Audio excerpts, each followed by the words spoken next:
Salut à tous, aujourd'hui dans cette vidéo j'analyse l'action Google qui a pas mal chuté en bourse et donc on verra son business model, quelle est la croissance à venir, est-ce que Google a toujours un moat et puis reste bien jusqu'à la fin puisque je te donnerai mon prix d'achat sur l'action. D'ailleurs tu peux aussi en profiter pour mettre un petit like à la vidéo, ça permettra de soutenir la chaîne et je te remercie.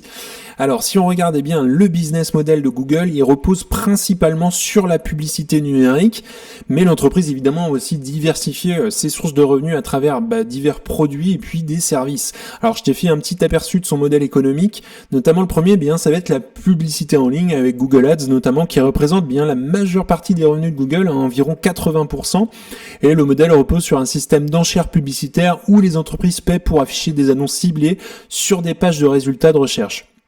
Et puis évidemment chez Google il y a aussi le modèle de facturation qui est soit basé sur le coût par clic, le coût par 1000 impressions ou encore on a aussi le coût par acquisition. Évidemment ça dépend de l'objectif de l'annonceur.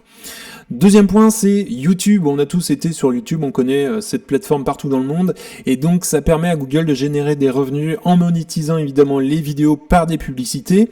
Et puis en plus des annonces, YouTube offre aussi des services d'abonnement via YouTube Premium ou encore il y a YouTube Music qui permet évidemment une source supplémentaire de revenus. Troisième point, c'est le Google Cloud qui est un pilier majeur du business model de Google qui permet tout simplement de proposer des services aux entreprises pour le stockage de données, le traitement d'informations, l'intelligence artificielle. Et puis bien que le cloud soit encore derrière les leaders comme AWS de chez Amazon ou encore Microsoft Azure, c'est l'une des divisions à plus forte croissance de chez Google ces dernières années. Quatrième point, Google Play Store qui permet de générer des revenus via les achats d'applications, les abonnements, les microtransactions effectuées aussi sur la plateforme par les utilisateurs d'Android. Et puis en général, Google prélève une commission sur les transactions entre 15 et 30%. Et puis ce service s'appuie sur l'immense base d'utilisateurs d'Android, le système d'exploitation mobile de Google, qui détient une part aussi de marché importante à l'échelle mondiale. Cinquième point, c'est tout ce qui est hardware aussi et puis produits technologiques, puisque Google aussi développe une gamme de produits matériels comme les smartphones Pixel, les enceintes intelligentes et puis d'autres appareils domotiques. Bien que les ventes de matériel soient aujourd'hui un segment relativement petit, elles soutiennent aussi l'écosystème Google en renforçant l'intégration de ces services dans la vie quotidienne des utilisateurs. En fait, c'est un petit peu comme Apple d'ailleurs. Il y a un écosystème Apple avec des produits Apple et puis des services Apple. Google fait la même chose et c'est pas plus mal. Ça fait au final plus de revenus en définitive. Et puis le hardware est souvent utilisé aussi pour attirer les utilisateurs dans l'écosystème de logiciels et services de Google plutôt que comme une source majeure de profit direct. Sixième point, c'est tout ce qui est abonnement évidemment et puis aussi services numériques. Google propose aussi plusieurs services basés sur des abonnements tels que le Google Workspace, aussi une suite d'outils de productivité destinés aux entreprises avec Gmail, Drive, Docs. Évidemment, ça repose sur un abonnement soit mensuel ou annuel. Ça fait donc des revenus récurrents et ça c'est tant mieux. Et puis d'autres services d'abonnement, il y a YouTube Premium avec Google One aussi qui offre du stockage cloud supplémentaire ou encore d'autres abonnements à des applications via le Google Play. Et puis aussi tout ce qui est données, il faut pas l'oublier, et puis intelligence artificielle, Google utilise évidemment une vaste donnée d'utilisateurs pour améliorer ses services, comme les résultats de recherche personnalisés, ou soit encore des recommandations sur YouTube. Quand tu vas sur YouTube, tu as pas n'importe quoi comme vidéo, ça dépend évidemment de tes centres d'intérêt, en définitive, les publicités aussi sont ciblées. Et donc ça permet à Google d'optimiser ses algorithmes publicitaires pour maximiser évidemment la pertinence des annonces.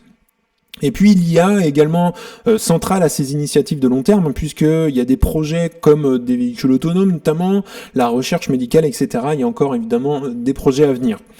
Et puis enfin d'autres initiatives aussi, d'autres projets qui sont pas forcément rentables à ce jour, puisque Google investit dans des projets de recherche et de développement à long terme, comme la voiture autonome, également des projets autour de la santé. Et donc ces initiatives ne sont pas encore rentables, mais montrent aussi la capacité évidemment de Google à explorer de nouveaux marchés. Donc pour terminer, en résumé, le business model de Google aujourd'hui repose principalement sur la monétisation des utilisateurs via la publicité, la vente de services cloud ou encore des revenus via le Play Store et puis une diversification dans les services d'abonnement et le hardware. Donc grâce à l'intégration de ces services, l'utilisation aussi des données, Google est capable de maintenir une position dominante dans plusieurs secteurs technologiques clés. Alors là maintenant, la question c'est est-ce que Google a encore de la croissance à venir? Alors évidemment, une croissance plutôt soutenue, mais qui devrait quand même être évoluer à un rythme peut-être moins élevé dans les années à venir, puisque après des années de croissance exponentielle, il est probable que Google connaisse aussi une croissance plus modérée, et donc le marché de la publicité en ligne aussi, qui représente une part importante de ses revenus, est de plus en plus mature, et la concurrence se fait aussi de plus en plus intense. Alors évidemment, il y a aussi la diversification des activités, puisque Google ne se limite plus à la recherche en ligne. Il y a des activités dans le cloud computing, la vidéo à la demande avec YouTube, les appareils électroniques comme le Google Pixel ou encore des services en ligne avec Gmail, Google Drive, etc. Qui devraient évidemment continuer de se développer. On a également tout ce qui est intelligence artificielle, ça c'est plus récent, qui est au cœur de la stratégie de Google.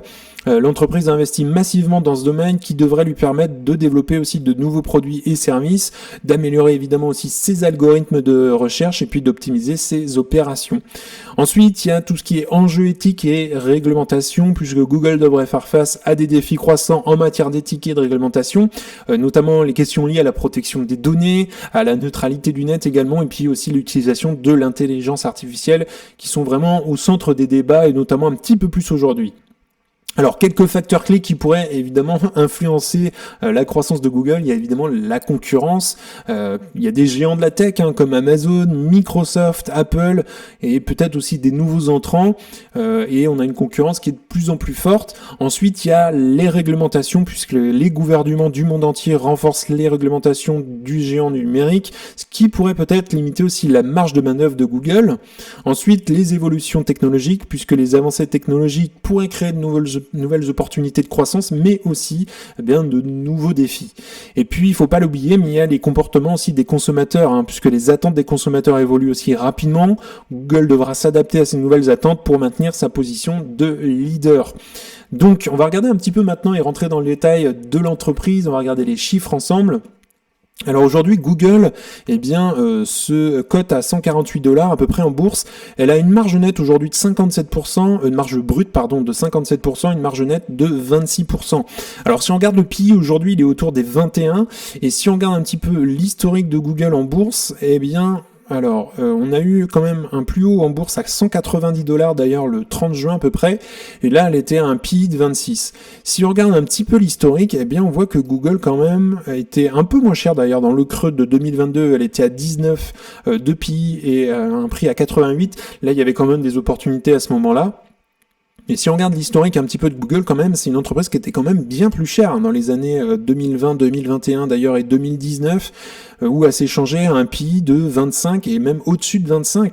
Donc si on regarde par rapport à l'historique, aujourd'hui 21 c'est pas si cher. Et donc on va regarder les fondamentaux un petit peu de l'entreprise. Alors si on regarde le bilan de chez Google, donc en termes d'espèces et d'investissement, on voit que globalement ils accumulent un petit peu plus de cash dans les caisses, même s'ils ont tendance à en brûler ces derniers trimestres. Si on regarde le total de la dette, on a une dette qui a quand même pas mal explosé depuis 2019, puisqu'elle a augmenté. 28 milliards en 2023. La dette nette, elle est positive depuis 3 ans. Si on regarde les comptes de résultats en termes de croissance du chiffre d'affaires, globalement on a un chiffre d'affaires qui augmente de 17% par an, donc ça c'est vraiment très très bien. 307 milliards quand même en 2023 de chiffre d'affaires. La marge brute de chez Google, globalement, elle est au-dessus des 50%, donc ça c'est très très bien, 56% en 2023. Alors quand même, il y a une petite tendance à la baisse depuis quelques années, puisqu'on était plutôt avant autour des 60, donc ça a un petit peu baissé, mais bon, rien de grave, ça reste vraiment très très bien. Les résultats nets, globalement, ils ont tendance à augmenter, donc 19% par an en moyenne. Il y a eu un creux en 2022. La marge nette, c'est pareil, elle se maintient autour des 24%, voilà, au-dessus de 20%, donc ça reste vraiment très très bien. On a une marge nette qui est constante. Et puis, si on regarde le bénéfice par action, donc voilà, il y a eu le creux en 2022. Ça s'explique notamment aussi parce qu'il y a eu moins d'annonces, notamment sur YouTube. Et puis, s'il y a moins d'annonces, forcément, il y a en définitive moins de revenus dans les caisses de Google.